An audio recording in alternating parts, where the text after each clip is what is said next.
J.D. Vance noted that Professor Raskin had dedicated years to lecturing the American populace on morality, responsibility, and foundational constitutional principles. He mentioned that Raskin had even written a book concerning democracy, which was described as a deeply moving piece. Vance stated, however, that he possessed only one simple query for the professor. He asked which specific constitutional doctrine was being supported during the 8 months Raskin hid his spouse's significant wealth from the American people. This statement remained in the air, characterized as sharp, precise, and highly critical. The setting was a primetime CNN town hall event. The studio audience was densely packed, creating an environment where the radiating tension was palpable like thermal energy. On the left side of the room, resistance insignia were visible on lapels. NPR bags were firmly gripped, and shirts proclaiming the defense of democracy appeared in various hues of indignation. Conversely, the right side displayed MAGA headwear proudly. Gadsden banners were slung across shoulders, and various anti-administration slogans were visible throughout. Two distinct versions of the country occupied the identical space, prepared to witness a moment of judgment. Jake Tapper was positioned between them, cognizant of the fact that he had already relinquished command of the situation before it even commenced. This event was not destined to be a facilitated debate. Instead, it was destined to be an arraignment. J.D. Vance occupied the central stage, remaining composed and motionless. He retained that military posture which never entirely dissipates, regardless of years spent in business attire rather than fatigues. He was the litigator who had debated before formidable judges known for dominating attorneys. This Yale law alumnus had never neglected his origins or whom he was truly battling for. He was prepared. Jamie Raskin stood across from him. He was a constitutional law scholar with 25 years of instruction at American University following his time at Harvard Law. Additionally, he was a lead impeachment manager and a January 6th committee participant. He was viewed as the academic, the ethical spokesman of the Democratic Party, and the crusader for morality. He repositioned his spectacles, which was recognized as a nervous indicator. It was a diminutive action, yet everyone observed it. Vance detected the gesture and mentally cataloged it, knowing that indicator would prove useful subsequently. Vance began by stating they had gathered tonight because Professor Raskin possesses forceful convictions. These convictions concern morality, conflicts of interest, the High Court, Donald Trump, and governmental malfeasance. He noted that Raskin has authored opinion pieces, delivered addresses, registered grievances, and conducted official inquiries.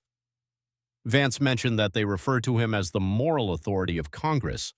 He is also called the constitutional superego of the Democratic Party and the ethical campaigner who forces the powerful to answer for their actions.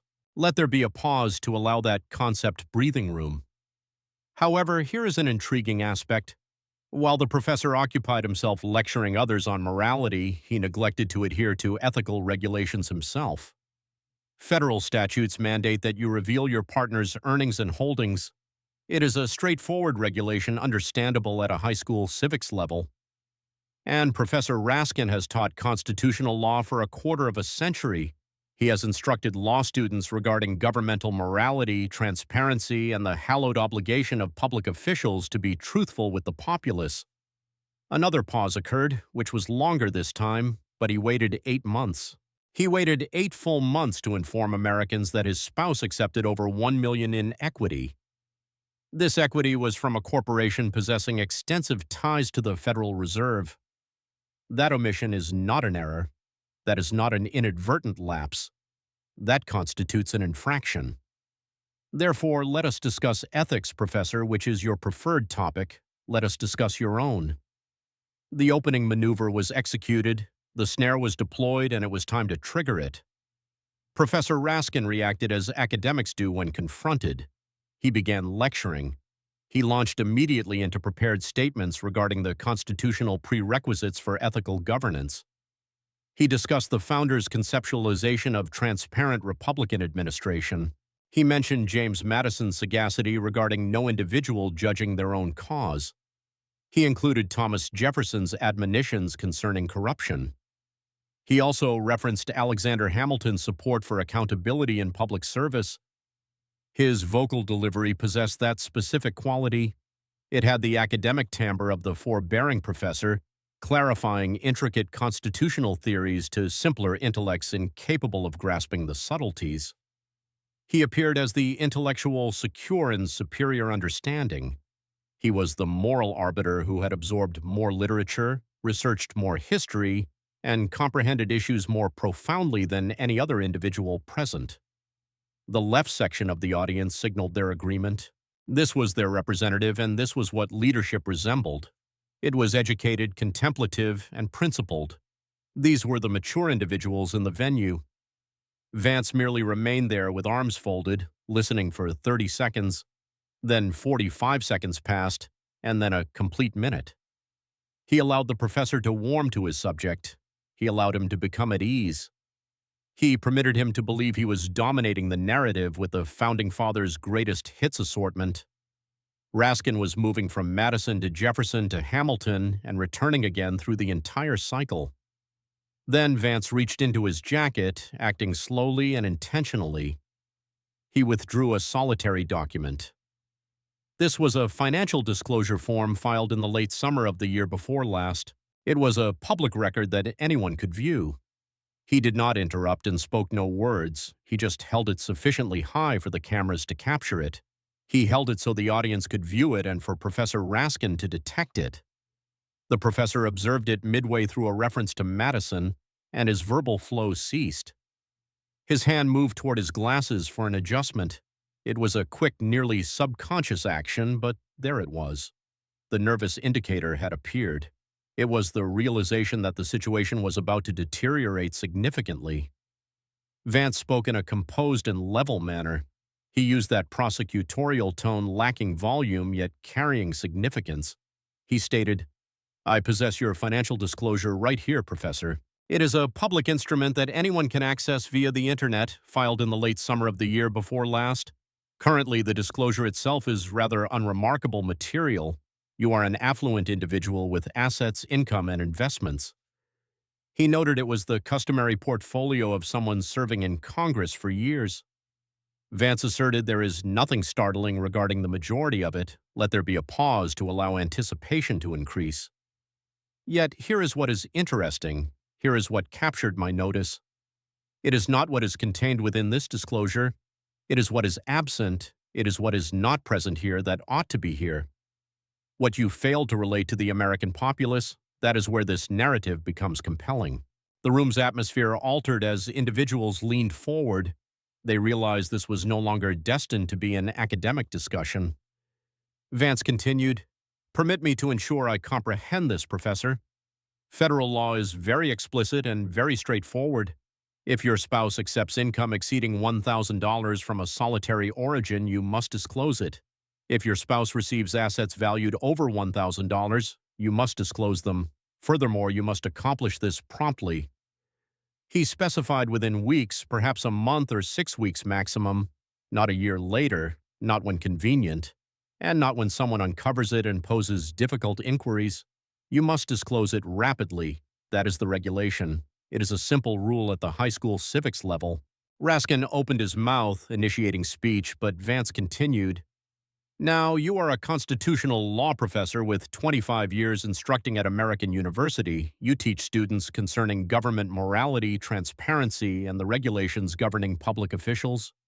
You teach the sacred duty we owe the American people to be truthful with them regarding our finances. You comprehend these regulations better than nearly anyone. You instruct them. You evaluate students based on their comprehension of them. These are not complicated principles." Vance asserted that these are not arcane statutes. This constitutes fundamental ethics law. The left section of the audience appeared less at ease, wondering where this was leading. Vance continued, "Here is what transpired. Your wife, Sarah Bloom Raskin, served on the board of a corporation. This was a financial technology firm. She was compensated for that service. She was compensated handsomely, receiving nearly 200,000 shares of stock." Vance emphasized that is a substantial amount of stock. It is more equity than most Americans will ever possess in their entire existence. almost 200,000 shares. Vance allowed that figure to resonate, letting people evaluate it. Subsequently, she sold those shares and was paid. How much she received is the interesting facet. She received over $1 million. That is a million spelled with an M. That is more currency than most Americans will earn in 30 years of arduous labor. It is more money than many families will behold in a lifetime. It was a fortune derived from selling stock she acquired from serving on a corporate board. The chamber was hushed now, everyone listening and calculating.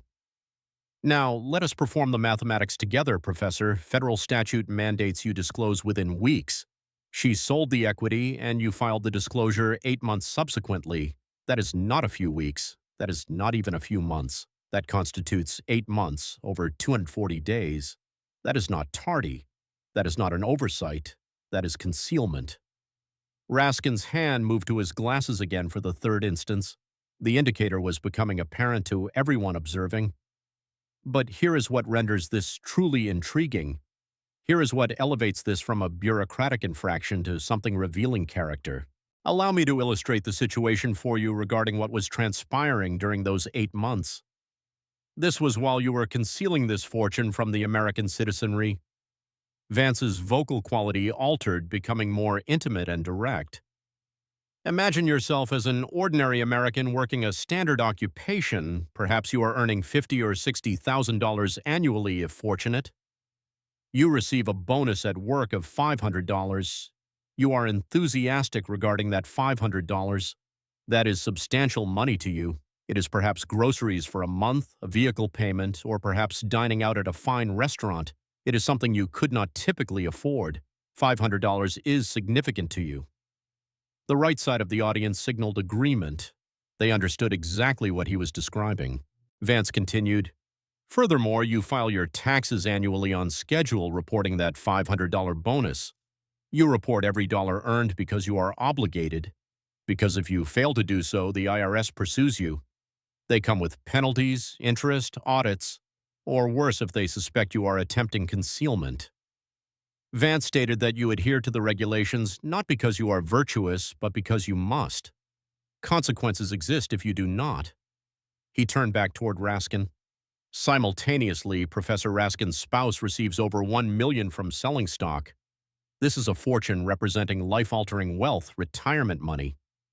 And he says nothing. He files no disclosure and informs no one. Months elapse, 1 month, 2 months, 3 months, 6 months, 8 months, and still nothing. Still, the American people who provide his salary know nothing regarding this fortune. They trust him to represent them and anticipate honesty from their elected officials. The left side was silent now, an uncomfortable stillness. Yet during those 8 months, Professor Raskin was extremely occupied. He was highly visible and very vocal. He was leading the second impeachment of President Trump. He was delivering speeches regarding accountability, the rule of law, and holding powerful individuals responsible for their deeds. He was on television conducting interviews. He was lecturing America concerning ethics and corruption. He spoke of the sacred duty of public officials to adhere to the law, pause and let the hypocrisy register. He was investigating January 6th, serving on the committee and making primetime television appearances. He was speaking about defending democracy, protecting the Constitution, and upholding the highest standards of public service. His voice was resonating with moral authority. This was the constitutional law professor teaching America about the principles that make our system function. Another pause occurred, and the entire time, the complete duration, he was in violation of federal law. The entire time he was lecturing you on ethics, he was breaking ethical regulations himself. The entire time he was demanding transparency from others, he was concealing his own family's wealth. The entire time he was discussing accountability, he was refusing to be accountable. Someone in the audience articulated something. The words were indistinguishable, but the tone was unmistakable, conveying betrayal and disgust.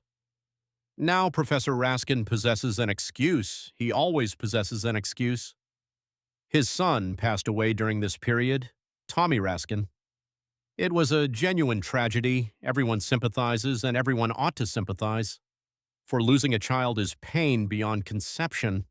It is grief that breaks you and alters you permanently. No one disputes that. No one diminishes that. Vance's voice softened with genuine sympathy present. However, here is the predicament with utilizing that grief as justification for this infraction. The ethics complaints filed against you acknowledged your loss. They stated you should be afforded understanding and latitude given what you were experiencing, and anyone would assert the same. Grief is real, and pain is real. Then the tone shifted, becoming firmer. Yet they highlighted something significant, something you cannot explain away. If Representative Raskin was capable of performing his duties leading the impeachment charge against President Trump, it is reasonable to expect he should have been capable of filing paperwork, and that is the inescapable truth, Professor. The room became extremely still. You were not too grief-stricken to lead an impeachment. You were not too grief-stricken to deliver speeches on the House floor. You were not too grief-stricken to conduct television interviews on CNN and MSNBC. You were not too grief-stricken to author a book regarding your experiences and collect a substantial advance for it. You were not too grief-stricken to accomplish any of those tasks. Vance leaned forward slightly, noting that filing federal ethics paperwork regarding over $1 million was evidently too much. That was where the grief became overwhelming. It was not leading impeachment. It was not writing books. It was not doing television. Just the paperwork regarding the money that you could not manage. Raskin attempted to speak. His voice was defensive and higher pitched than previously. He mentioned the loss of his son. Vance responded, "Respect for your loss, Professor, genuine respect.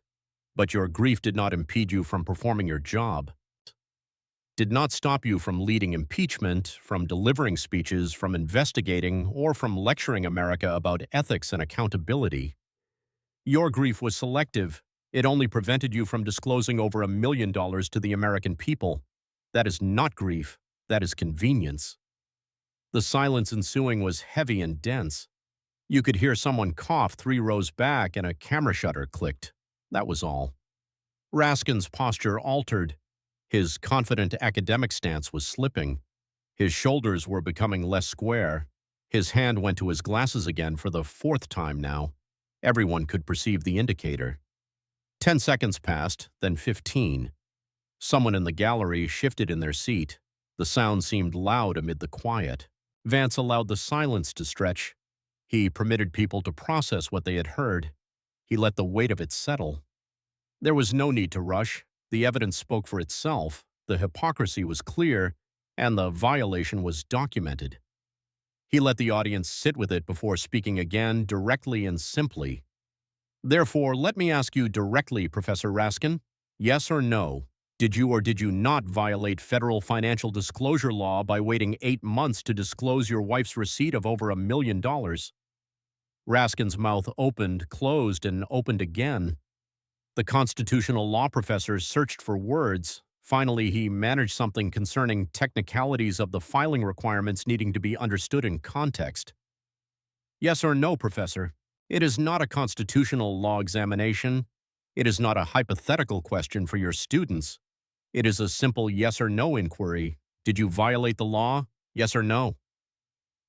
The pause was longer than comfortable, much longer. People in the audience leaned forward. Cameras zoomed in for close-ups of Raskin's face. The struggle was visible. The calculation was apparent. What could he say? He began stating the filing was late, but there were extenuating circumstances. "Yes, thank you, Professor." "The filing was late, 8 months late. You violated federal disclosure law. While lecturing America about accountability, you were violating accountability requirements yourself. While demanding transparency from others, you were hiding your own family's fortune. While serving on committees investigating corruption, you were in violation of ethics rules." Vance turned away from Raskin. He faced the camera and spoke directly to America. "Rules for thee, but not for you." That is not merely a critique of Professor Raskin. That is his actual practice. That is his actual approach to ethics and accountability. He lectures everyone else regarding following the rules. Then he breaks those identical rules himself. He demands transparency from everyone else. Then he hides his own family's money. He investigates corruption in others while committing his own violations. He let that statement sit for a moment. That constitutes hypocrisy. That is the swamp. That is everything incorrect with Washington embodied in one man. That is Jamie Raskin, the ethics preacher who violates ethics. The right side of the audience erupted with applause. Some were standing. Finally, someone was articulating it. Someone was calling it out. The left side sat quietly. Some were checking their phones to verify the facts. Could they verify them? Yes, they were public records. Financial disclosure forms, ethics complaints filed. All of it was documented. All of it was real. Some looked troubled, others defiant. But no one could deny the facts. Within minutes, social media exploded. Hashtags regarding ethics preachers started trending. Conservative outlets began cutting clips. This moment, this admission, this exposure played on a loop on Fox, Newsmax, and Owen. The confession was repeated continuously. Progressive media attempted to defend him. They claimed Republicans were attacking a grieving father, but it was not effective. The facts were too clear. The timeline was too documented. And the hypocrisy was too obvious. He had led an impeachment while hiding violations. That was undeniable. Small donors who had given $25 or $50 to his campaign saw this. They understood its meaning. Their hard-earned money that they had scraped together to support someone they thought was fighting for them was funding a man who hid over $1 million. He did this while lecturing them about values and ethics. That betrayal cut deep. Vance was not finished. That was round one. Over $1 million hidden for 8 months while lecturing you about transparency, while demanding accountability from others, while investigating corruption. He was in violation himself. A brief pause allowed them to anticipate, but here is what renders it worse. Here is what elevates this from a violation to a scandal. Let us discuss the origin of that money. Let us discuss what his wife did to earn it. The phone calls she made, the special favors she received, and the government access she utilized for private profit. Round two concerns corruption, real corruption, the kind that makes your blood boil. Share this and comment below if he violated ethics laws, because round two will make round one resemble a parking citation. Raskin tried to recover. He tried to pivot, reset, and return to defensible ground. He knew ground he could defend. So he started to speak with that professor voice. He used that moral authority tone. He suggested a serious conversation about ethics should perhaps discuss Supreme Court justices. No. The word was sharp, clean, and final as Vance cut him off. There was no hesitation, no apology, just negative. We are not changing subjects, Professor. We are following the money, because that sum, over $1 million your wife received, did not appear magically. It did not materialize out of thin air. It originated from somewhere very specific, from a company. And the narrative of how your wife attained that company's board, what she did to make that company successful, and how much money she made when she cashed out, is where this becomes truly interesting. Raskin's hand went to his glasses for the 5th time. The indicator was becoming a running joke now. Some people on the right side of the audience laughed every time he did it, having caught on. Every time he was uncomfortable, every time he knew something detrimental was impending. The glasses were adjusted. Vance continued, "Let me ensure I understand this, Professor. Your wife leaves the Treasury Department. There she held the very impressive and powerful position of Deputy Secretary, one of the top financial officials in the United States government. And immediately the next month, she joins the board of a financial technology company." Vance specified it was a private sector company called Reserve Trust, based in Colorado, which was trying to obtain something very valuable from the government. Vance paused to let that register. "Now you have spent years attacking what you term the revolving door. Former government officials leaving public service and immediately going to work for companies in the industries they used to regulate, using their connections, their access, and their knowledge of how the system works to enrich themselves and their new employers. You have held hearings regarding this, written op-eds, called it corruption, demanded it be stopped, and said former officials should not be able to monetize their government connections for private gain. The professor attempted to interrupt, stating the revolving door is a problem across the government. Vance replied, "Yes, you have stated that many times, attacked it repeatedly, called it systemic corruption, said it undermines public trust, demanded reform, and lectured about the founders' fear of government officials enriching themselves through public service." Vance's voice became harder.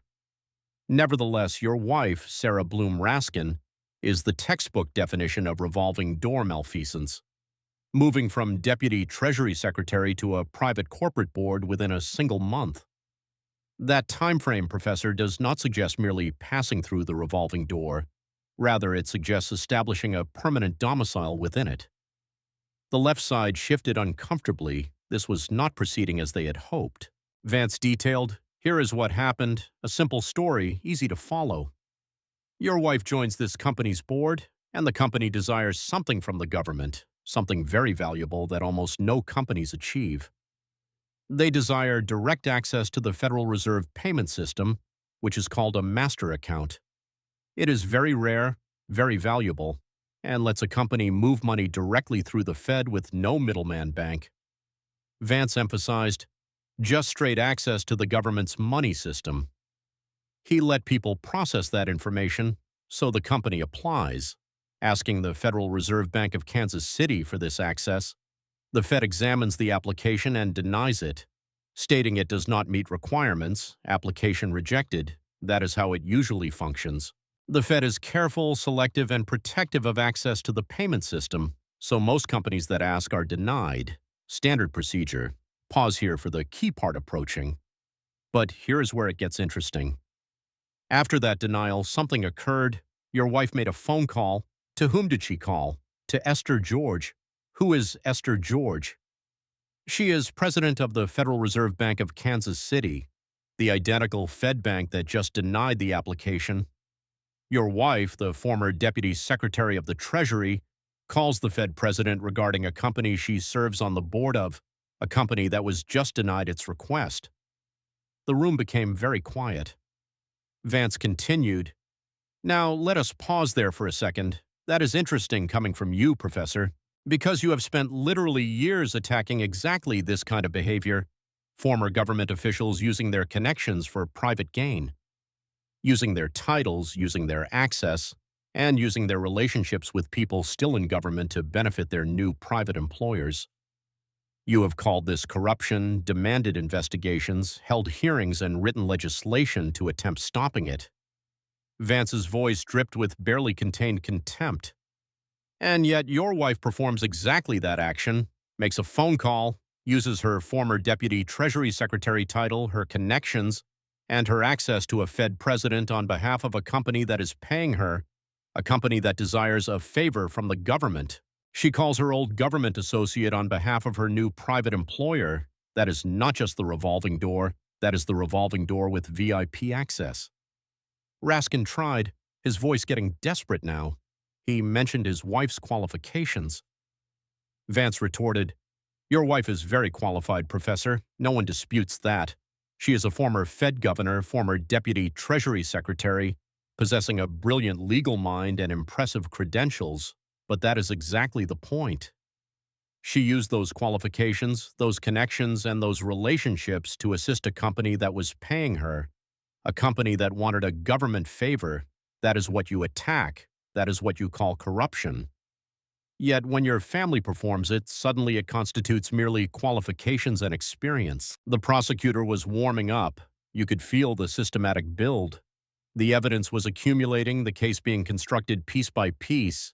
Here is what transpired next. After that phone call, after the former Deputy Treasury Secretary contacted the Fed president, the company reapplied, claimed they had changed their business model, made some adjustments to their application, and guess what? It was approved. The same application that was denied prior to your wife calling the Fed president was suddenly approved after she called. The company obtained the master account, direct Fed access, something almost no companies achieve and something everyone desires. They obtained it. He let that fact sit, then drove it home. And they did not merely obtain it, Professor. They were the only financial technology company of their kind to ever receive this type of access, the only one. Everyone else in their industry was denied, but your wife's company was approved immediately after she called the Fed. It must be just a coincidence, just good timing, just lucky breaks. The sarcasm was thick enough to cut. Vance continued, think about your own life. About trying to obtain something from the government, regular Americans trying to acquire a business loan, trying to secure a bank account for their small business. You apply to 10 banks and all of them say no. You try to appeal, call, leave messages, but no one calls you back. No one helps you. Vance stated that you are on your own. Just another person trying to succeed with no connections, no access, and no former deputy treasury secretary in your family. The right side of the audience nodded, knowing exactly that feeling. But if you are Sarah Bloom Raskin, if you are the wife of a powerful congressman, if you used to be deputy treasury secretary, one phone call is all it requires. One call to your old associate at the Fed, and an application that was denied suddenly gets approved. Special access that no one else achieves, you obtain. Why? Connections, access, and power. The type of power regular Americans do not possess and never will. Vance turned back to Raskin directly. So your wife gets on the board, gets paid, gets stock, lots of stock.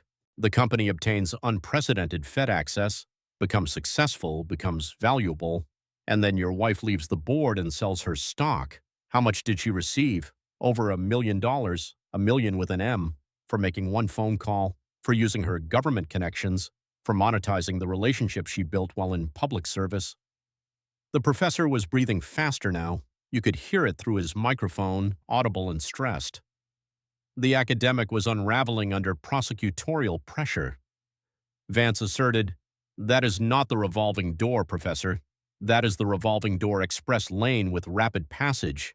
That is everything you claim to oppose, everything you attack in Republicans, everything you lecture America about. Your wife performed it. Your family profited from it. Over $1 million from it." Raskin tried one more time. His hand was shaking slightly now. He stated, "The Federal Reserve issued a statement explaining the situation." Vance replied, "The Federal Reserve protected themselves, Professor. That is what institutions do when embarrassed. They received a phone call from a former deputy treasury secretary and gave special treatment to a company whose board she served on. The only company of its kind to ever obtain this access. Then they had to write a statement trying to explain it away, make it sound routine, make it sound normal, make it sound like there was nothing unusual about a Fed president taking a call from a former Treasury official about a private company." Vance leaned in. "But your wife's nomination to the Federal Reserve collapsed anyway, did it not? Why did it collapse?" "Because senators from both parties examined the situation and could not defend it. Even Joe Manchin, a Democrat from West Virginia, a conservative Democrat from your own party, looked at the Reserve Trust scandal and stated he could not support her nomination. That is the severity of it. It was so severe that even a fellow Democrat could not vote affirmatively. It was so severe that her nomination died despite her impressive qualifications. So severe that she was forced to withdraw." The room buzzed with a low murmur of people processing and understanding. Vance continued, "So let me ensure I understand your position, Professor. You attack the revolving door, hold hearings about former officials getting rich off government connections, call it corruption, demand reform, and lecture America about the problem. Meanwhile, your wife is the poster child for revolving door corruption. She left government and joined a company board. The company needed a government favor. She called a government official. The company obtained the favor. She made over $1 million. And you think that is different. You think that is acceptable. You think Americans should just accept that because she was qualified." There was silence.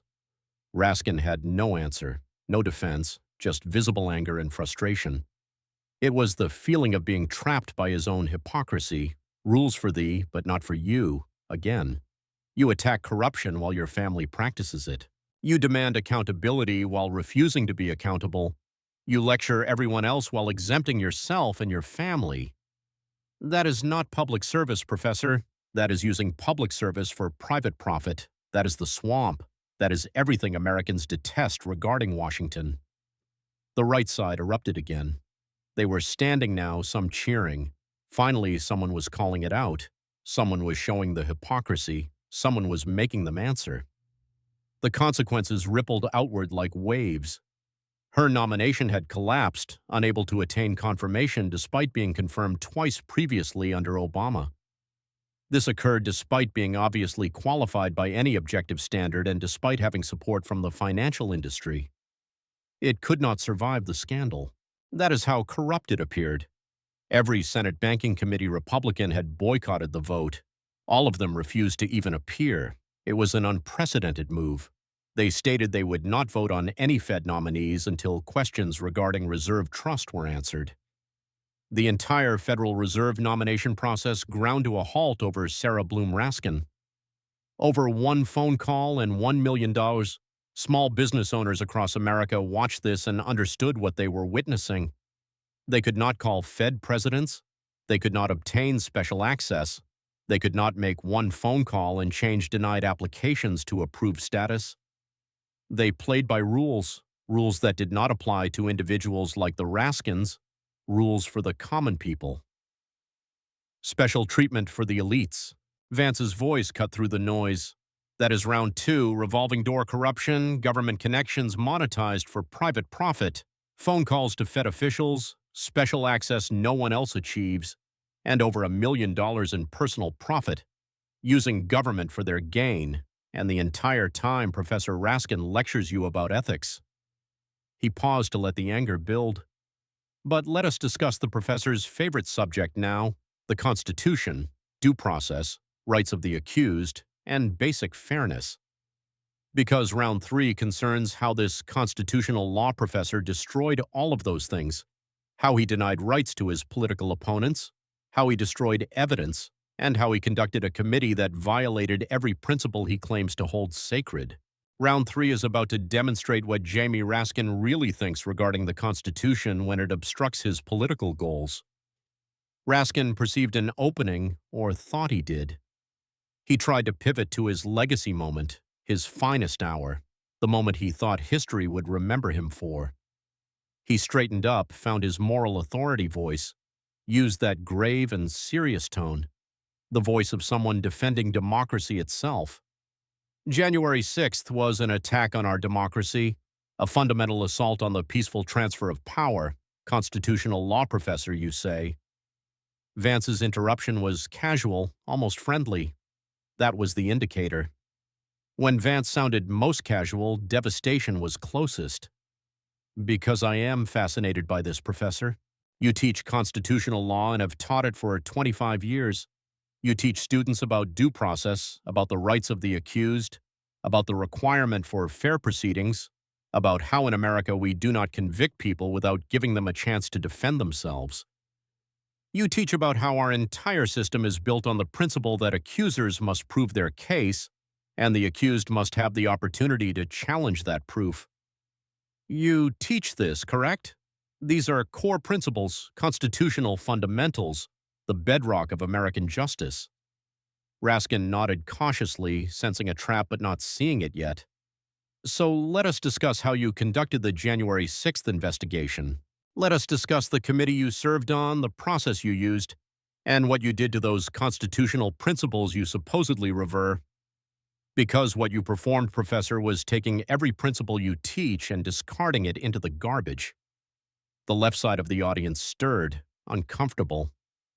This was their narrative. January 6th was sacred ground. It was the day democracy almost died, and Raskin was a hero of that day. This challenge felt incorrect to them. The right side leaned forward. Finally, someone was going to state the national stage truth about that committee. Vance continued, "Let me ensure I understand this, Professor. Help me with the constitutional law here. In America, when someone is accused of a serious crime, they receive certain rights, correct?" "No."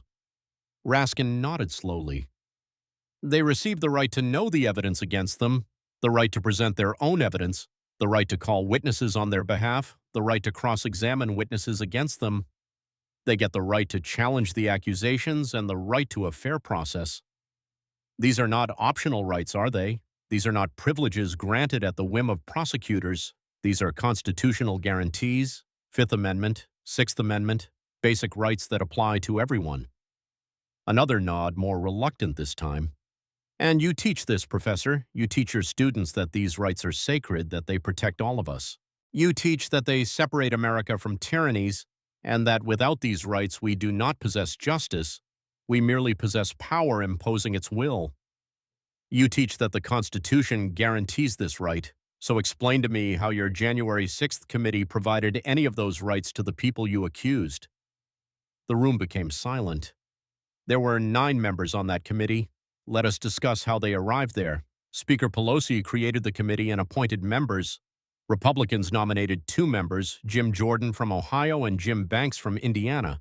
2 members who would actually investigate honestly, ask tough questions, challenge the narrative, demand evidence, and insist on fairness. Vance's voice became harder. And what action did Pelosi take? She rejected them. An unprecedented move. The House Speaker rejected duly nominated members of the minority party and would not allow them to serve. Why? Because they might actually challenge the predetermined conclusion, demand due process, and insist on fairness. He let that statement sit. Instead, she appointed Liz Cheney and Adam Kinzinger, 2 Republicans who already agreed with the Democrats, 2 Republicans who hated Trump as much as any Democrat, 2 Republicans who had already announced their conclusions before the investigation even started. And where are those 2 Republicans currently, Professor? Where is Liz Cheney? Defeated in a primary, lost her seat by over 30 points. Where is Adam Kinzinger? Retired rather than face voters. Both were rejected by their own party for their partisan witch hunt. The left side squirmed. This was not how the story was supposed to proceed. So your committee consisted of 9 Democrats and 2 anti-Trump Republicans, with no actual opposition. No one to challenge your narrative, no one to demand fairness, no one to insist on due process. Just 11 people who already agreed on the conclusion before hearing any evidence. That is not an investigation, Professor. That is a show trial, and a constitutional law professor recognizes the difference. Raskin tried to speak, but Vance continued. Then let us discuss how you presented evidence. Primetime hearings, very dramatic, very compelling television, carefully edited videos, handpicked testimony, selected documents, all very convincing, all pointing in one direction, all supporting one conclusion. Pause here. But here is what you neglected to perform. You did not present evidence that contradicted your narrative. Evidence showing Trump authorized National Guard troops. Evidence showing security failures by Capitol Police. Evidence showing FBI involvement in the crowd. Evidence that would have provided context. Evidence that would have challenged your story. All of that was excluded, hidden, ignored, and memory holed. The professor's face was reddening now. That is not investigation. That is prosecution. Except even in real prosecutions, the accused gets rights, gets to present a defense, gets to cross-examine witnesses, gets to challenge the evidence, gets to call his own witnesses, gets a fair trial before conviction. Vance's voice rose slightly. But not in your committee, not in your process, not when a constitutional law professor is running things. Then we skip all that due process procedural material, then we forget about rights, then we just present one side and declare victory. The attack was relentless now. Imagine for a second that you are accused of a serious crime carrying years in prison if convicted. You desire a trial, correct? A fair trial. You desire your lawyer to present your evidence, to cross-examine the witnesses against you, to challenge the prosecution's case, and to call witnesses who support your version of events. That is what you would desire. What every American would desire and what the Constitution guarantees. He paused to let people imagine it, but now imagine the prosecutor stating, negative, no defense allowed. We are going to present our evidence, call our witnesses, and play our videos, but you do not get to respond. You do not get to cross-examine. You do not get to present contrary evidence. You do not get to call witnesses. You just sit there and listen to accusations. Then we announce you are guilty. The room was absolutely still. How would you feel? Outraged, correct? This is America. This is unconstitutional tyranny and injustice. Everyone deserves a fair trial. Even guilty people receive a defense. This violates everything America represents. Vance turned directly to Raskin. But that is exactly what you performed upon your political opponents. You, a constitutional law professor who teaches these rights, destroyed them for political purposes. You denied cross-examination, excluded contrary evidence, blocked defense witnesses, held a one-sided show trial, and called it an investigation. The professor attempted to speak, voice shaking now, not with passion but with rage at being held accountable, stating Donald Trump attempted something. Donald Trump is not on trial here tonight, Professor. You are. Your conduct, your violations of constitutional principles, your destruction of due process, your denial of basic rights, that is what we are examining, and that is what America needs to see. A constitutional law professor who violated the Constitution. Raskin tried to invoke his son again, using the tragedy card, the sympathy play, mentioning his son died right before January 6th, and he had to endure that. Respect for your loss, Professor. I stated that in round one, meant it then and mean it now. Your grief was real, your pain was real, and your suffering was unimaginable. Vance's voice stayed gentle but firm. But your personal tragedy does not exempt you from constitutional requirements, does not grant you the right to deny others their rights, does not make it acceptable to destroy evidence, and does not justify conducting a partisan show trial. Your grief is real, your violations are also real. Both can be true simultaneously. The room held its breath, and here is what renders it even worse. When Republicans were about to take control of the House, when your committee was about to lose power, you destroyed evidence, deleted interviews, eliminated transcripts, got rid of documents, and destroyed evidence before the opposition could review it. The left side became very quiet. This part they could not defend. Why would you perform that action, Professor?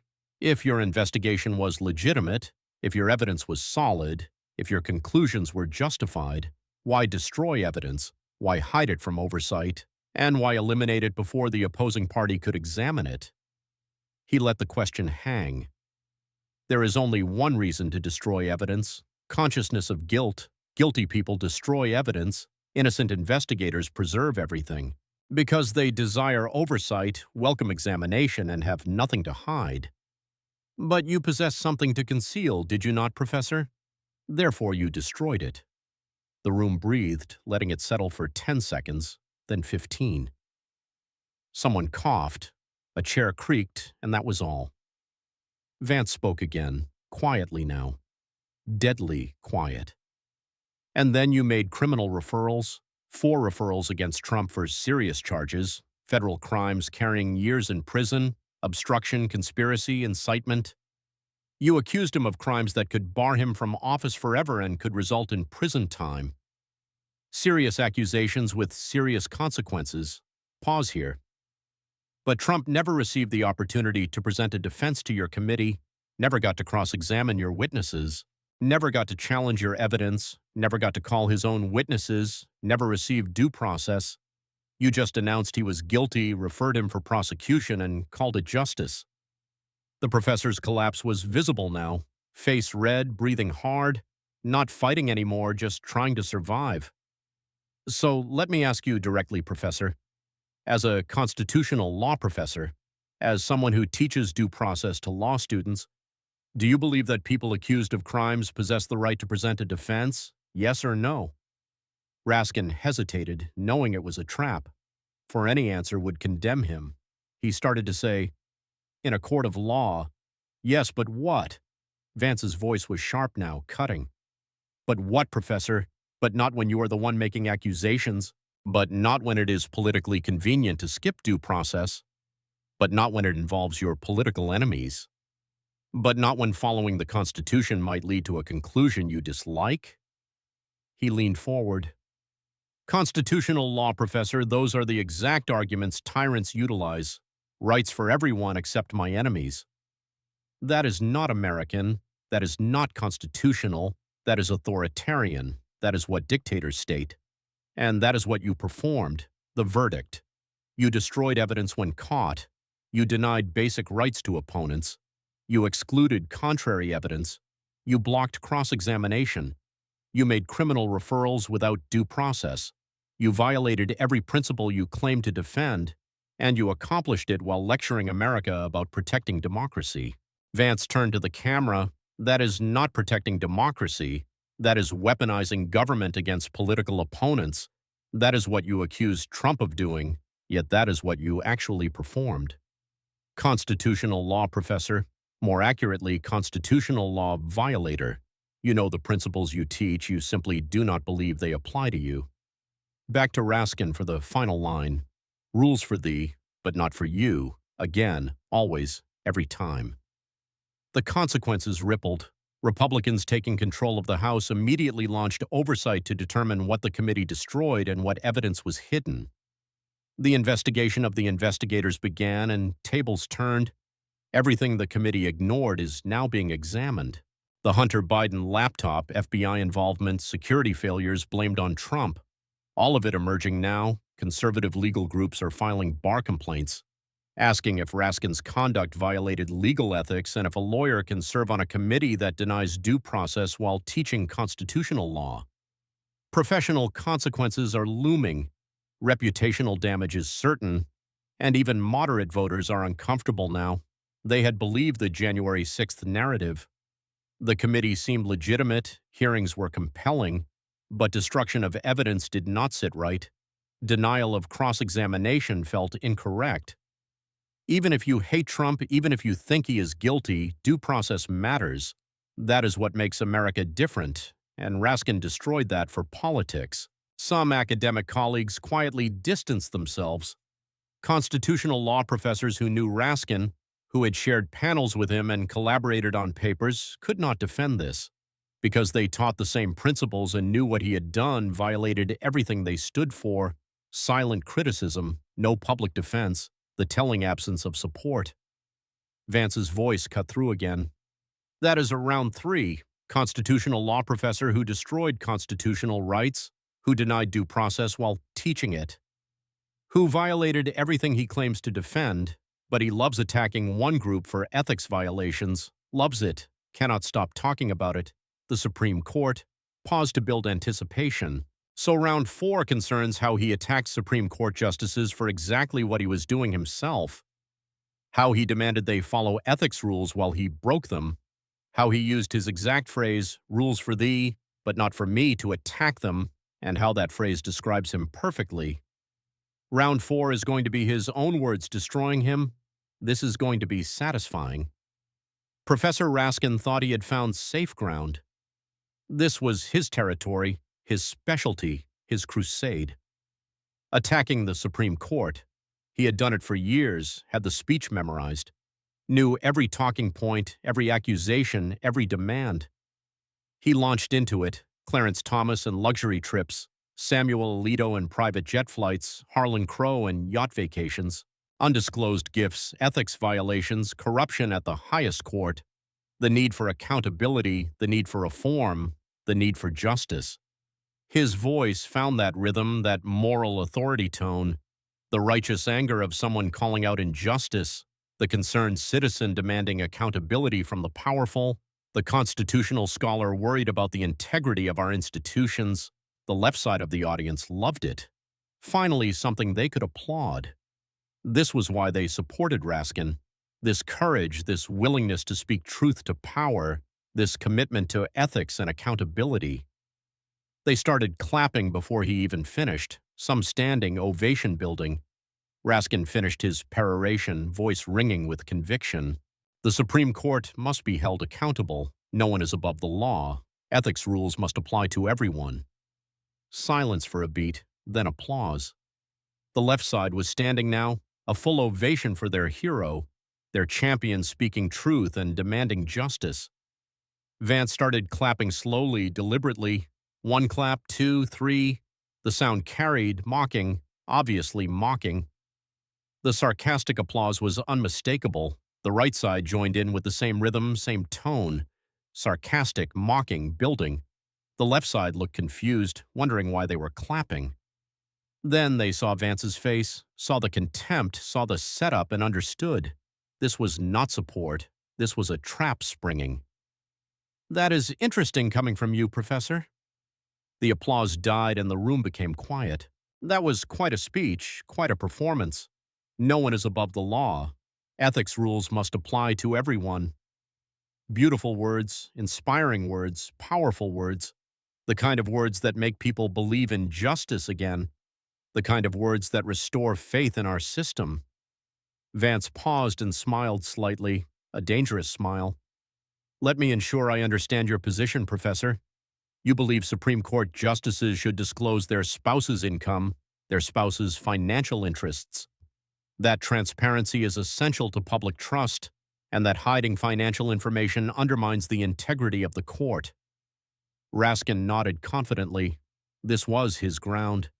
Absolutely, without question. Then let us discuss your disclosures, or the lack thereof. Let us discuss your transparency or the absence of it. Let us discuss your ethics or the violations of them. The trap snapped shut.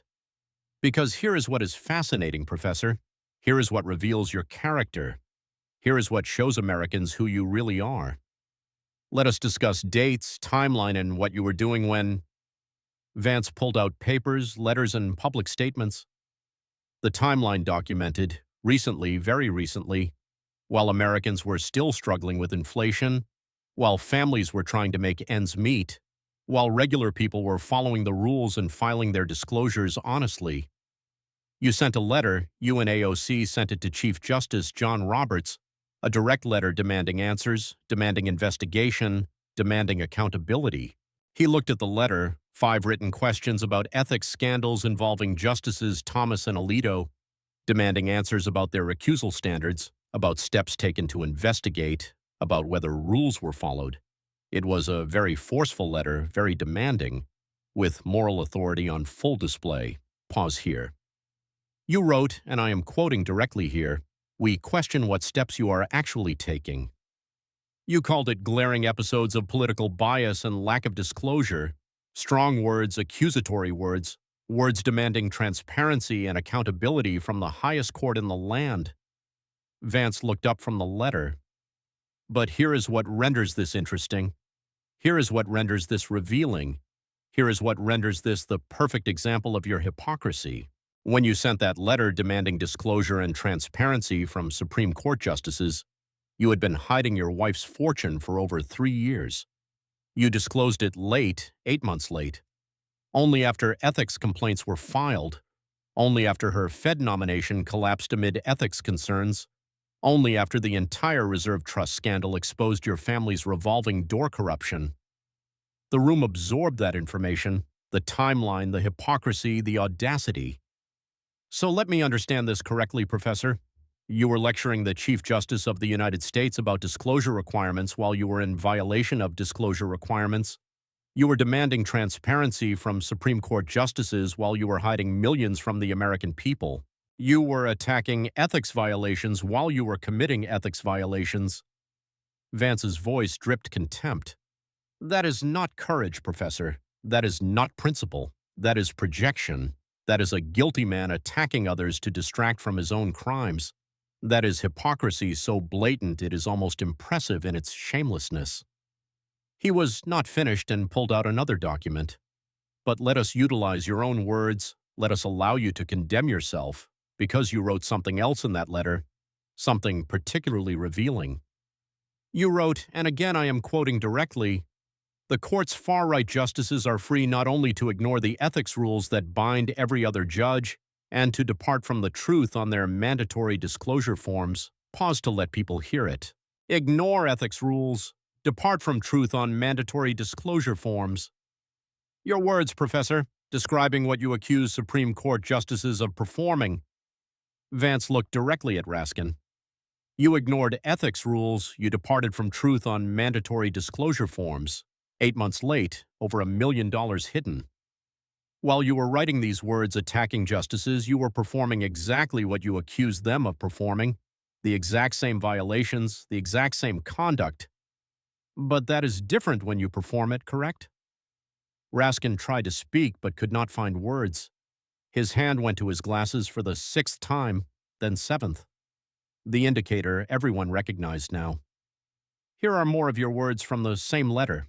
They may now enjoy immunity from criticism by their outraged colleagues who dare to hold them to account for their clear trespasses on judicial objectivity and neutrality. Vance repeated it slowly. Immunity from criticism, hold them to account, your words.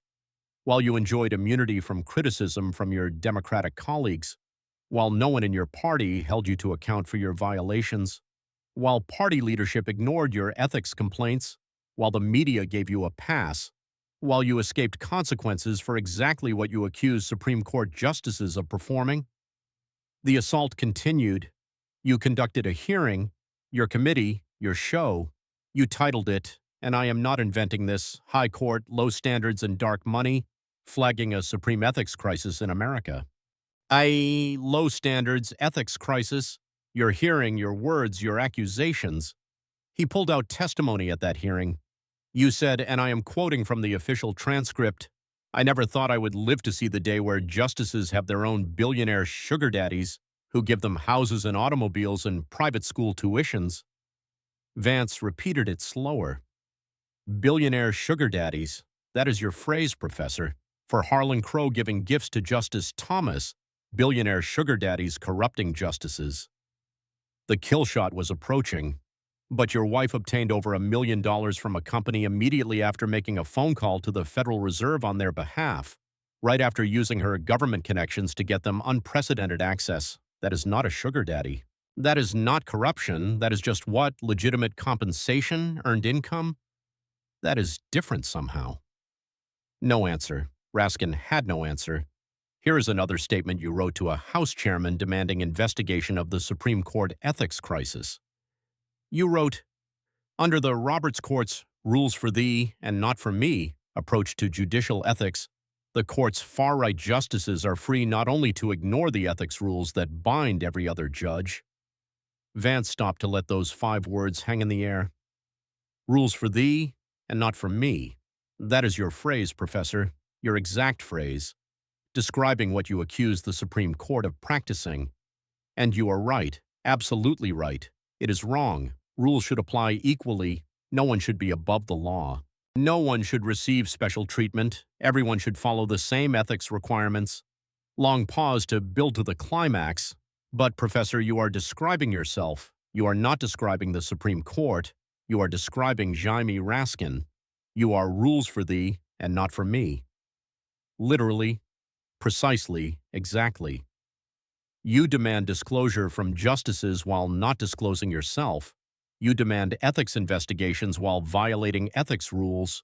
You demand accountability while refusing to be accountable. You demand transparency while hiding millions. You attack others for exactly what you do yourself. The room erupted. The right side was on their feet cheering. Finally, his own words, his own standard applied to him. Perfect justice, perfect symmetry. He set the standard, now he is being judged by it. Raskin's face was deep red now. Not righteous anger, not moral passion, just caught, exposed, humiliated. Visible rage at being held to his own standard. The intellectual who had spent his career lecturing others was now being lectured. The ethics preacher was being called out for ethics violations. The constitutional professor was being destroyed by his own words. This is about, he tried desperately to ask. This is your standard, Professor. Your rules, your words, your demands applied to you. If you cannot meet the standards you set for others, maybe you should lower your standards or cease setting them, one or the other. But you cannot demand everyone else follow rules you will not follow. That is not principle. That is hypocrisy. Vance turned to the camera for the final statement, building. Let me utilize your exact words, Professor, your phrase, the one you used to attack the Supreme Court. Dramatic pause, everyone leaning forward.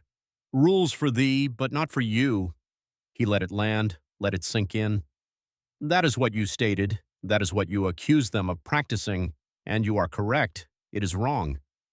Rules should apply to everyone equally. No one should be above the law. No one should receive special treatment. Everyone should disclose their finances honestly. Everyone should be transparent. Everyone should follow ethics rules.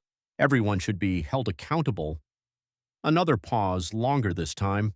But, Professor, you are describing yourself. You are the one with rules for thee, but not for you. You are the one who demands disclosure while hiding millions. You are the one who attacks ethics violations while committing them. You are the one who lectures about accountability while refusing to be accountable. You are the one who demands transparency while operating in shadows. You are the one who sets standards you cannot meet. Turn to camera for direct address to America. This is Jamie Raskin, the ethics preacher who violates ethics, the constitutional expert who destroys constitutional rights, the oversight chairman who obstructs oversight, the moral voice who possesses no morals, the man who lectures you while exempting himself, the man who demands you follow rules he breaks, the man who attacks others for what he performs, the elite who thinks he is above the law, the hypocrite who got caught. Back to Raskin for the last line. Your phrase, Professor, your words applied to you. Rules for thee, but not for you. You are correct. It is wrong. Look in the mirror. The consequences were immediate. Conservative media went supernova, every outlet playing the clip of his exact phrase used against him. It was perfect, undeniable, devastating. The man who set the standard failing to meet it, his own words condemning him.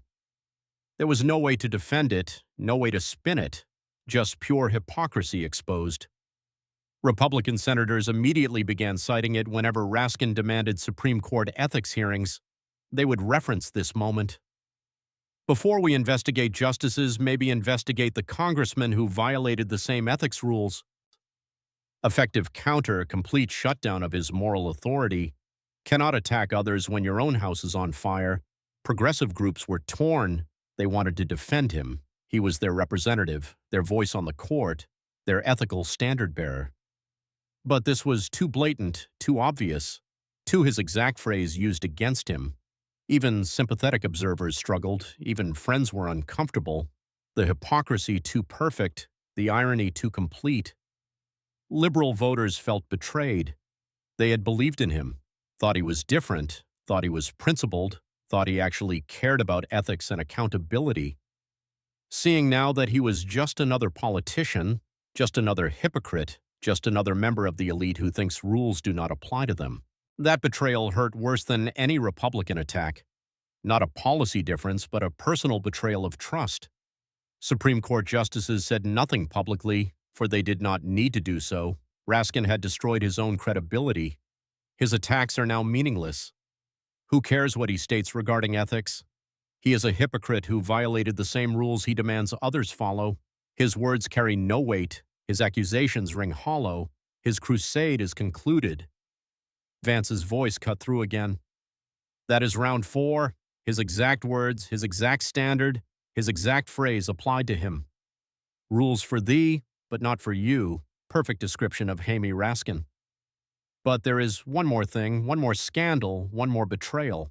Because while Professor Raskin was attacking Trump's family, demanding investigations, calling for accountability, he was protecting Biden's family from investigation. He was dismissing evidence. He was attacking investigators. He was covering up corruption. Round 5 concerns obstruction, choosing party loyalty over constitutional duty, protecting the powerful while pretending to fight for the powerless. This is the final scandal, the final betrayal, and it demonstrates everything you need to know about who Jamie Raskin really is. Professor Raskin knew exactly what was coming, saw it from a mile away, and tried to get ahead of it with preemptive defense. He started talking fast, a panicked stream of words, no pauses, just deflection after deflection.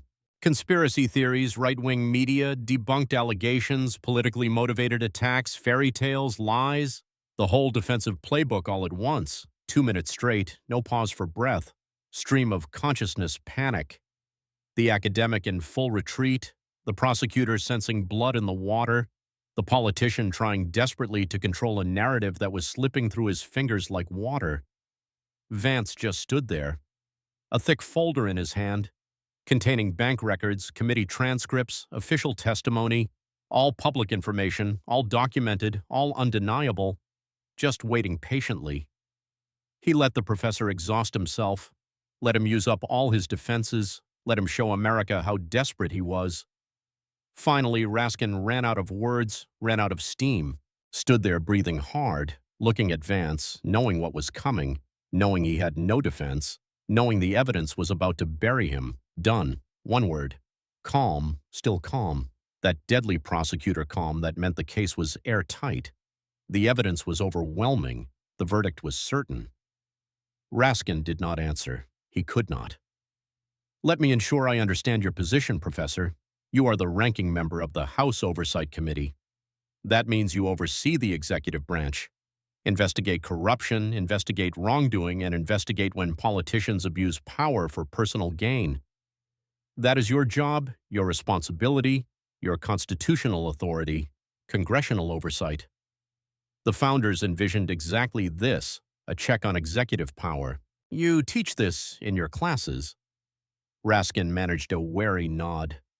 Essential function of Congress, oversight of the president, oversight of his administration, oversight of his family, making sure no one abuses power, making sure no one gets rich off public service, making sure no one uses government connections for private gain.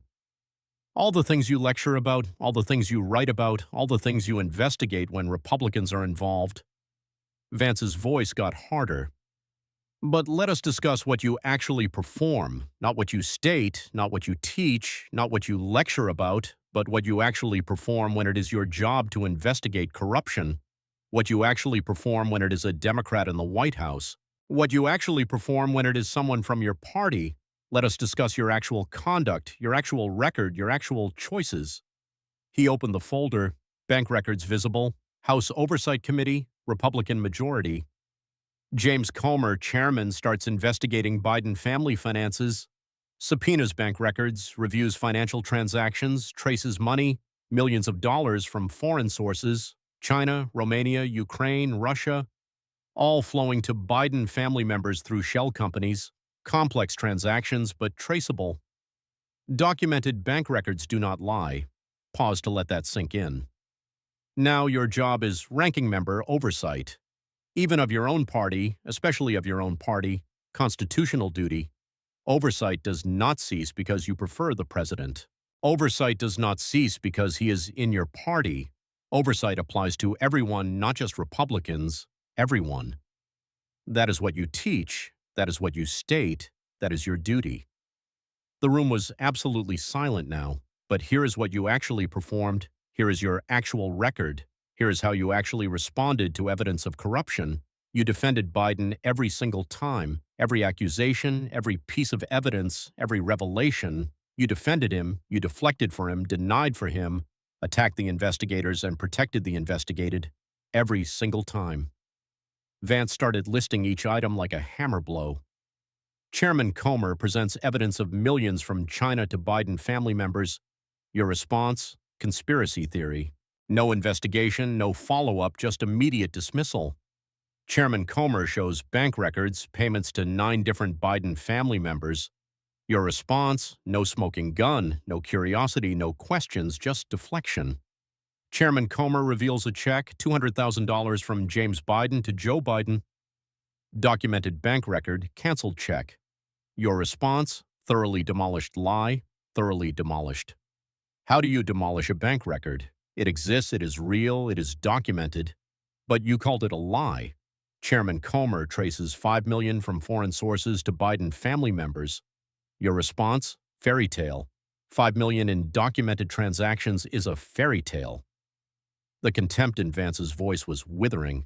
Every time pattern never changes. Evidence presented, you dismiss it. Bank records, conspiracy theory, financial transactions, no smoking gun, witness testimony thoroughly demolished, documentary evidence, fairy tale. Your job is oversight, your practice is cover-up. He pulled out testimony, direct quotes from Raskin. Let me utilize your own words again, Professor, because your words reveal everything. Chairman Comer asks you to apologize. Direct request, public letter. You had been spreading disinformation about the evidence collected by the committee. That is not my characterization. That is the Republican chairman formally asking the Democratic ranking member to correct the record, to apologize for misrepresenting facts. Vance looked at the letter. Your response? You doubled down. Called it widely discredited, politically motivated impeachment inquiry. You wrote, and I am quoting, Nearly a year into their disappointing fishing expedition, their own expert witnesses and many House Republicans confessed that there is no evidence. He looked up. No evidence. That is what you stated. Despite bank records showing millions from foreign sources, despite financial transactions documented and traced, despite the $200,000 check from James Biden to Joe Biden, despite testimony, despite documents, despite everything, no evidence. You saw evidence, you dismissed evidence, you called evidence disinformation. The personal attack began. But let us discuss what this really means. Let us discuss what Americans see when they watch you perform this. Let us discuss the two justice systems, the two Americas, the rules for you versus the rules for them. Vance's voice became more passionate, more personal. Imagine you are a regular American. You work hard, follow the rules, pay your taxes honestly, report every dollar you make because you have to. Because if you do not, the IRS destroys you with penalties, interest, audits, maybe prison if they think you are hiding something. One mistake on your tax return, one error, one unreported payment, and they come after you with everything they possess. The right side nodding, knowing exactly this feeling. But the Biden family obtains millions from foreign governments, governments with business before the United States, governments that desire favors, governments that desire access, governments that desire influence. The money flows through shell companies, complex transactions designed to conceal the source. The family members lie about it repeatedly under oath, on television, in interviews. Vance's voice rose. And what occurs? Professor Raskin states there is no evidence, calls it a conspiracy theory, attacks the investigators, protects the family, obstructs the oversight. Uses his position as ranking member not to investigate corruption but to cover it up. Not to demand accountability but to prevent it. Not to follow the evidence but to dismiss it. The kill shot. That is not oversight, Professor. That is obstruction. That is not your job. That is you choosing not to perform your job. That is you choosing party loyalty over constitutional duty. That is you choosing to protect powerful Democrats over demanding truth. That is you choosing your political career over your oath to the Constitution. Raskin barely standing now, posture completely slumped, voice weak when he tried to speak, stating the investigation found no evidence of wrongdoing by President Biden because you obstructed the investigation. Vance's voice cracked like a whip, sudden, sharp, devastating. Because you dismissed evidence before it could be examined, because you attacked investigators before they could investigate, because you called bank records conspiracy theories, because you declared findings disinformation before hearings were complete, because you ensured they could not find anything by refusing to look for anything. That is not an investigation finding nothing, that is obstruction preventing a finding. He leaned forward. That is not oversight, that is cover-up. That is accomplice behavior. That is corruption protecting corruption. That is the swamp protecting the swamp. That is everything Americans hate about Washington. That is you, Professor. That is who you really are when the cameras are off and the Constitution obstructs your party's power. The summary, 5 rounds, final verdict. Let me inform you who Jamie Raskin is. Let me summarize your career for America. Because we have covered 5 rounds tonight, 5 scandals, 5 betrayals, but they all possess one thing in common, one pattern, one truth. Vance counted on his fingers, each point another nail. 1. You concealed your wife's fortune for 8 months while lecturing everyone about transparency. While Americans reported every dollar honestly, you concealed millions. While you demanded accountability from others, you refused to be accountable yourself. 2. Your wife used government connections for private profit. The revolving door you attack, the corruption you condemn, your family performed it, made over $1 million from it. While Americans could not get banks to return their calls, your wife called a Fed president and obtained unprecedented access. 3. You destroyed evidence and denied due process while teaching constitutional law, created a partisan show trial, excluded defense, destroyed evidence, made criminal referrals without fairness. Everything you teach is wrong, you practice the opposite. 4. You attacked Supreme Court justices for ethics violations while committing the exact same violations yourself. Used your exact phrase, rules for thee but not for me, to attack them, and that phrase describes you perfectly. Your words condemn you. 5. You protected Biden family corruption while claiming to fight corruption. Dismissed evidence, attacked investigators, obstructed oversight, chose party over duty, chose power over truth, chose politics over the Constitution. Long pause to let it all sink in.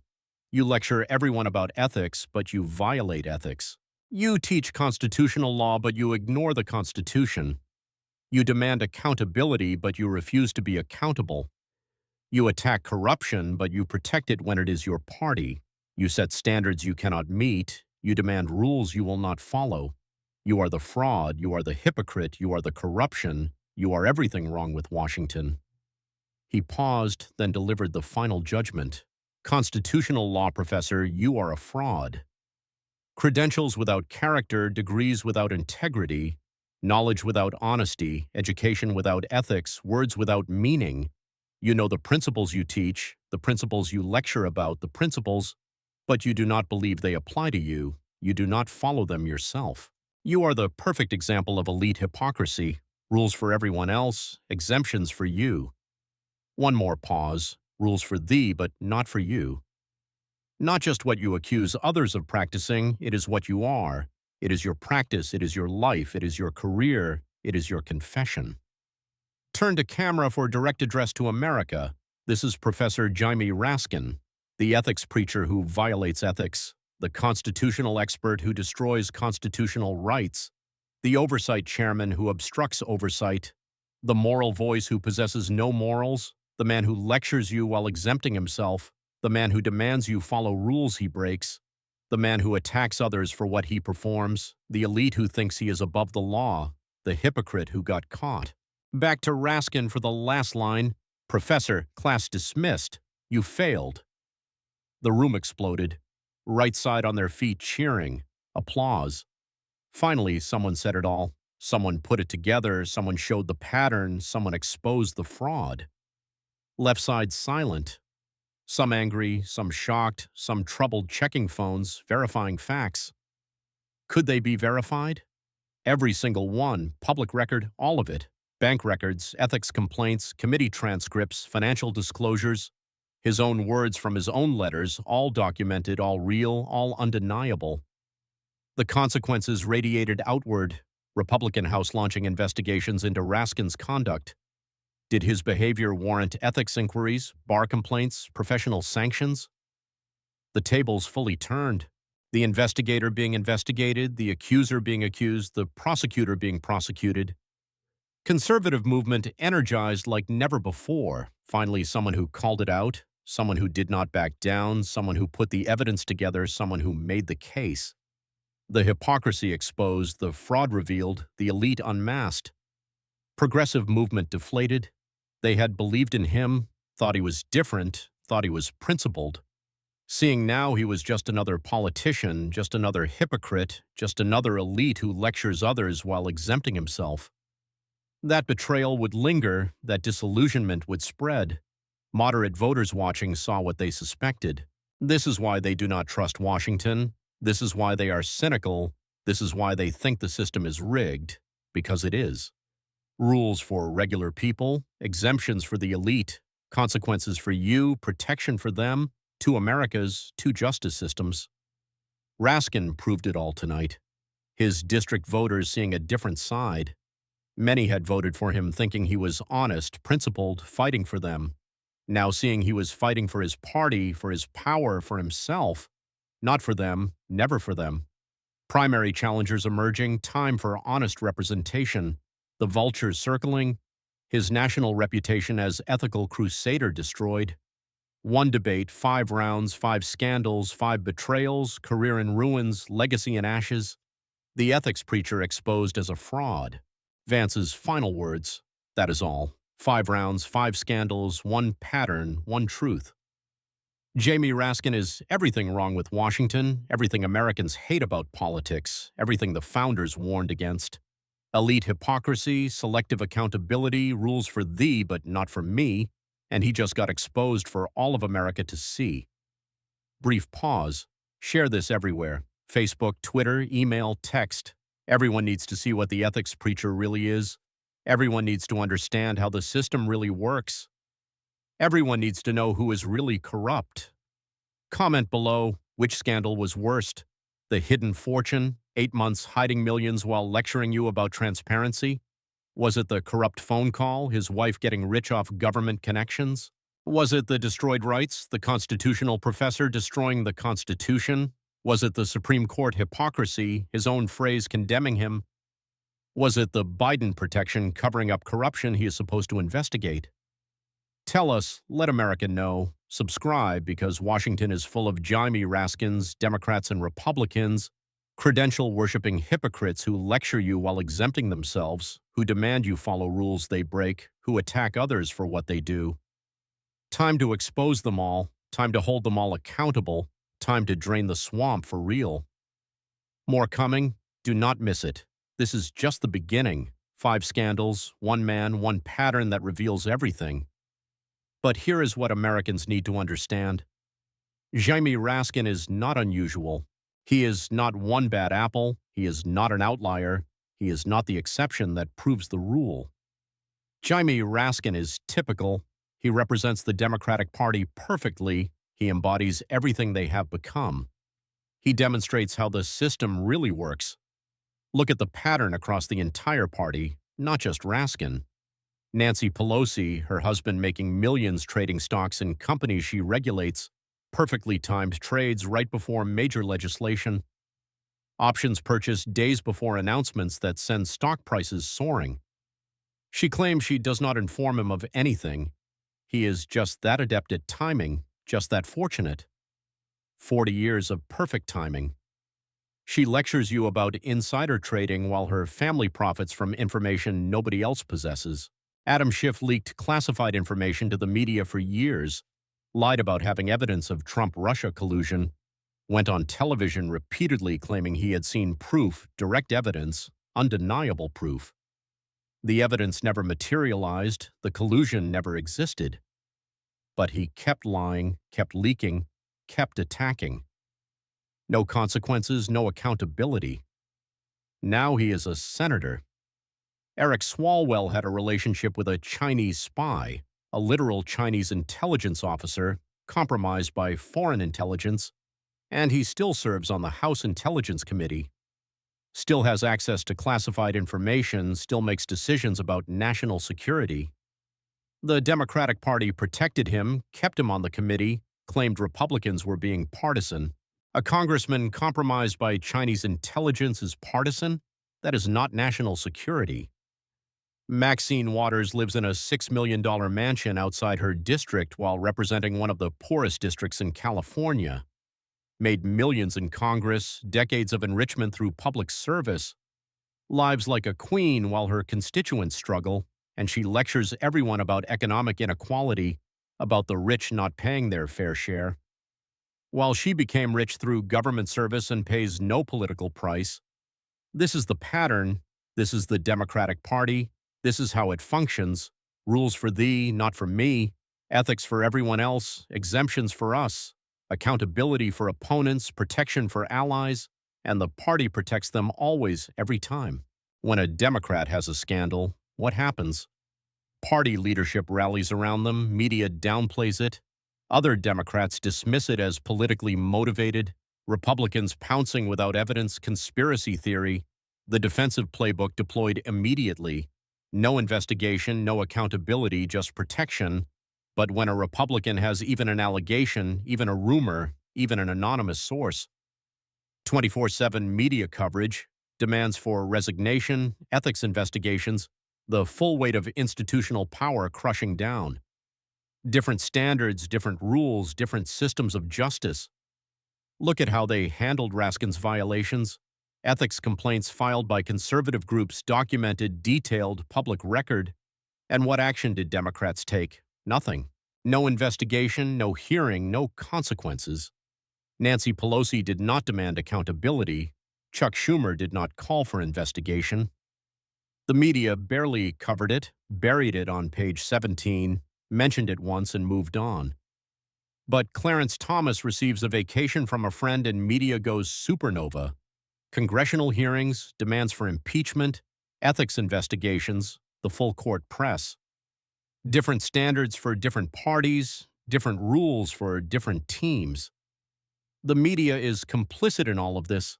They are not journalists anymore, they are partisan activists with press credentials. When a conservative has a scandal, they investigate, dig, hound, demand answers, will not let it dissipate. That is their job. That is journalism. But when a progressive has a scandal, they ignore it, downplay it, make excuses, attack the accusers, stating Republicans pounce on critics without evidence.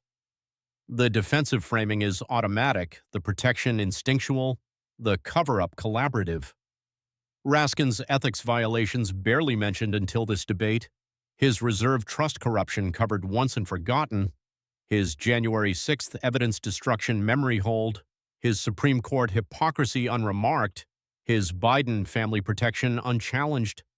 The media saw all of it, knew all of it, chose to ignore all of it because he is on their team, because he states the legitimate things, because he attacks the legitimate people. That is not journalism, that is propaganda. That is state media in all but name, that is Pravda with superior production values. And this is why Americans rejected this in the 2024 election, why Trump won, why Vance won, why Republicans won the House and Senate. Because Americans are fatigued by it. Fatigued by the double standards, fatigued by the lectures from hypocrites, fatigued by rules for thee but not for me, fatigued by being told they are the problem while watching elites enrich themselves, fatigued by being called deplorables and bitter clingers and ultra-MAGA by people who think they are superior but behave inferiorly. Look at how Democrats campaign versus how they govern. On the campaign trail, they are socialists, they rail against the rich, they demand equality, they promise to fight for the common individual. They attack corporations and billionaires and the wealthy elite, eat the rich, tax the wealthy, level the playing field. But then look at how they reside. Bernie Sanders, the socialist, three houses millionaire, made a fortune attacking millionaires, wrote a book about inequality, got rich off it. Now lectures from his lake house about how you need to share more and you need to pay more, you need to sacrifice more, while he keeps his three houses and his million-dollar fortune. Alexandria Ocasio-Cortez went to the Met Gala, $35,000 ticket. Wore a dress that stated, "Tax the rich," at an event for the ultra-wealthy, surrounded by billionaires and celebrities, taking selfies with the elite she claims to oppose. And she perceives no hypocrisy, no contradiction, no problem. She is special. She is enlightened. The rules are for you, not for her. Elizabeth Warren made millions as a law professor, lives in a multi-million-dollar mansion, built a fortune while claiming to fight for poor and middle class. Her signature issue fighting economic inequality, while being economically unequal, while being part of the wealthy elite, while benefiting from the system she claims is rigged. But that is different. She is using her wealth for good. She is one of the virtuous, affluent individuals, and Raskin fits this perfectly. Constitutional law professor made millions teaching law. His wife made millions more in the revolving door. They live in a multi-million-dollar home. They are wealthy elites by any definition. And he lectures you about economic justice, about fairness, about equality. While hiding millions, while enriching his family through government connections, while living a life of luxury funded by your tax dollars and elite corruption, this is the con, this is how it functions. They preach socialism for you, capitalism for them, government control of your life, freedom for theirs, rules you must follow, rules they can ignore, sacrifice you must make, exemptions they enjoy. And why do voters keep electing them? How do they escape consequences? Several reasons. Media covers for them, hides their hypocrisy, downplays their scandals, attacks their critics, makes excuses, provides protection. That is crucial. Without media protection, they could not survive. The coverage would be relentless, the scandals would be everywhere, the voters would know. But the media conceals it, so voters do not perceive it. The party protects them. When scandal breaks, Democrats circle wagons, defend their own, attack accusers, dismiss evidence, provide political cover. Make it partisan, make it about Republicans attacking, not about Democrats being corrupt. Change the subject, shift the focus, protect the guilty. That is party loyalty. That is how power functions. Academia celebrates them. Raskin is a law professor. His colleagues do not criticize him, they defend him. Fellow constitutional law professors who know he violated the Constitution stay silent. They protect him. Why? Because he is one of them. Elite protecting elite, credentialed protecting credentialed, the club protecting the club. But the tide is turning. 2024 has demonstrated that. Americans finally are seeing through it, finally rejecting it, finally voting against it. Trump won because he called out this hypocrisy. Vance won because he prosecuted this case. Republicans won because Democrats embody this fraud. What does this reveal about the broader system? Credential worship is deceased. Raskin possesses the credentials, Harvard Law, constitutional law professor, congressional leader. Impressive resume means nothing, means less than nothing. Because credentials without character are worthless, degrees without integrity are meaningless, education without ethics is dangerous. Americans learned this, ceased worshiping credentials, started demanding character. Trump possesses no law degree, no academic credentials, no elite pedigree, but he kept his promises, fought for his supporters, did not pretend to be something he is not. That authenticity matters more than credentials, that character matters more than degrees, that results matter more than resumes. Voters deduce that Vance possesses the credentials, Yale Law, elite education, but he remained connected to his roots, remained honest about his origins, remained committed to fighting for regular people. Combine credentials with character. That is the model, that is what succeeds. Not credentials alone, not character alone, both together grounded in truth. The swamp is real, that is the second lesson. It is not a conspiracy theory, it is not hyperbole, it is not partisan rhetoric. It is documented reality. Raskin is proof. The way he enriched his family, the way he concealed it, the way he lectured others, the way he was protected, the way the system defended him, the way the media covered for him, the way his party shielded him. That is the swamp. That is how it functions. That is what it resembles. Elite class protecting elite class, politicians protecting politicians, wealthy protecting wealthy, connected protecting connected. Against regular Americans, against the rules, against the Constitution, against accountability, that is the swamp, and it is real, and it is documented, and Americans perceive it now. Term limits matter. That is the third lesson. Raskin has served in Congress for decades. Every year in Washington, he became more corrupt, more disconnected, more elite, more protected, more convinced the rules do not apply to him. That is what occurs to career politicians. They get corrupted by the system, they become the swamp, they forget who they represent, they start representing themselves. Term limits would prevent this, force regular return to real world, force living under the laws they pass, force facing consequences of their actions, make them temporary public servants, not permanent ruling class, not career politicians, not lifelong elites, just Americans serving briefly and returning home. The way founders intended, the way it should function, truth over power, that is the fourth lesson. That is the weapon, that is how you fight this. Not with personal attacks, not with insults, not with matching their corruption, with truth, with evidence, with documents, with facts, with undeniable reality. Vance's approach, facts, evidence, bank records, letters, testimony. Raskin's own words, public documents, undeniable proof. The truth spoken clearly, repeatedly, undeniably. That is the weapon. That is what they cannot defend against. That is what defeats them. Raskin had no answer to the truth, no defense against facts, no response to evidence, no way to spin bank records, no way to dismiss his own words. Truth cut through all his deflections, all his excuses, all his credentials, all his lectures. Just truth. Plain truth, documented truth, undeniable truth, that is how you win.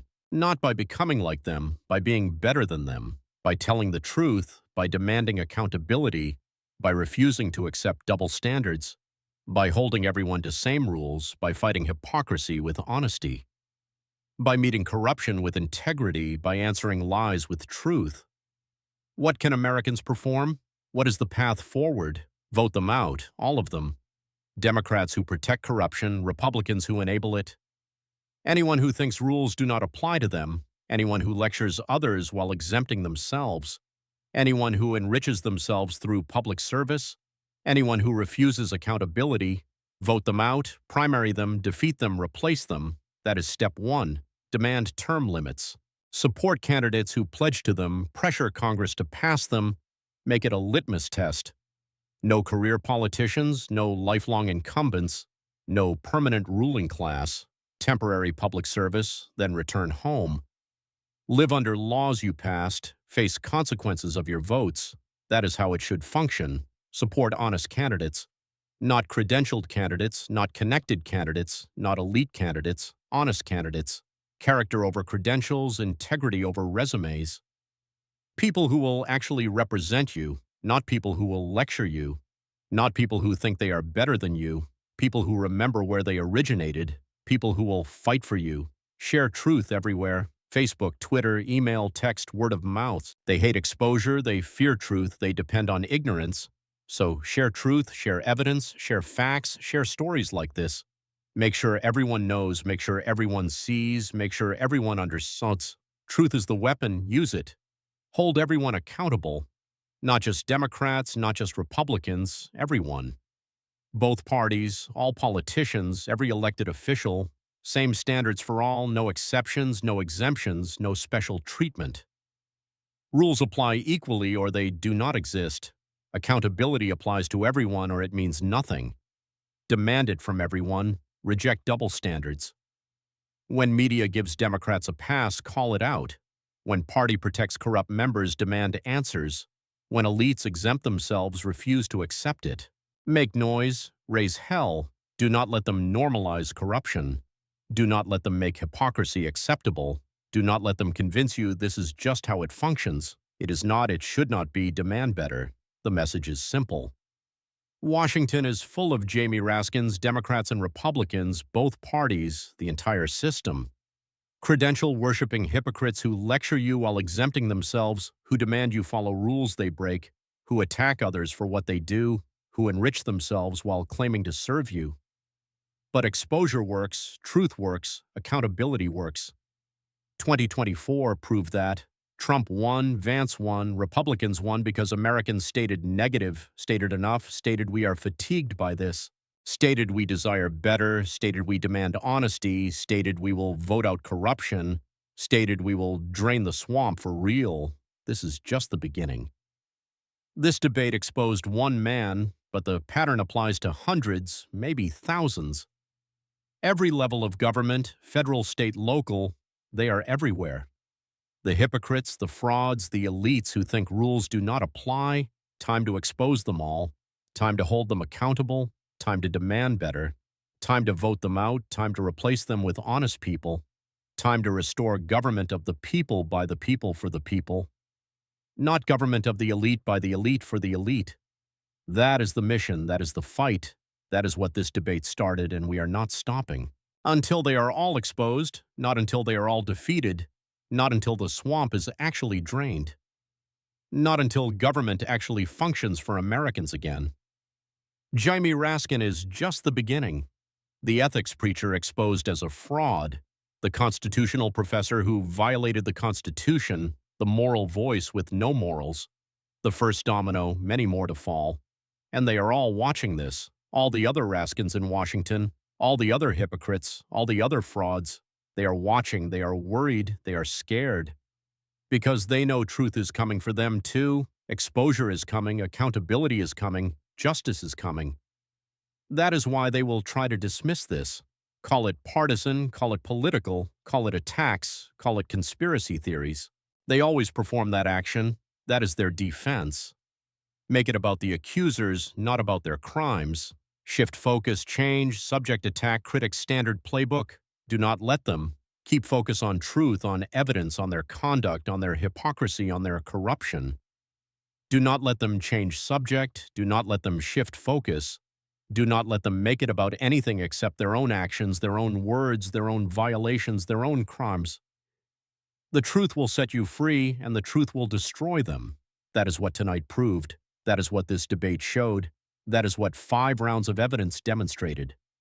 Truth is the weapon, and it works. So share this, subscribe, comment, let America know. Let everyone see, let the truth spread, let the exposure continue, let the accountability begin. This is how we win. This is how we take back our country. This is how we restore honest government. This is how we drain the swamp one truth at a time, one exposure at a time, one hypocrite at a time, one election at a time. Jamie Raskin was first, many more coming. Stay tuned.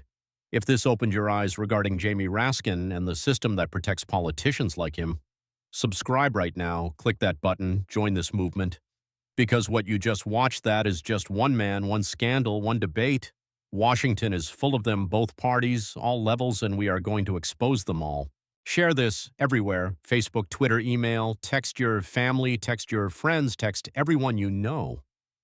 This needs to go viral. Everyone needs to see what the ethics preacher really is. Everyone needs to understand how the system really works. Everyone needs to know who is actually corrupt. Copy the link, paste it everywhere, make this spread.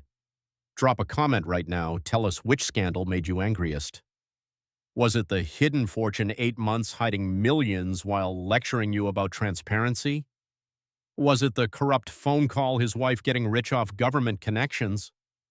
Was it the destroyed rights, the constitutional professor destroying the Constitution?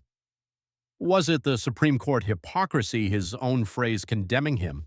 Was it the Biden protection covering up corruption he is supposed to investigate? Tell us, let America know, let your voice be heard.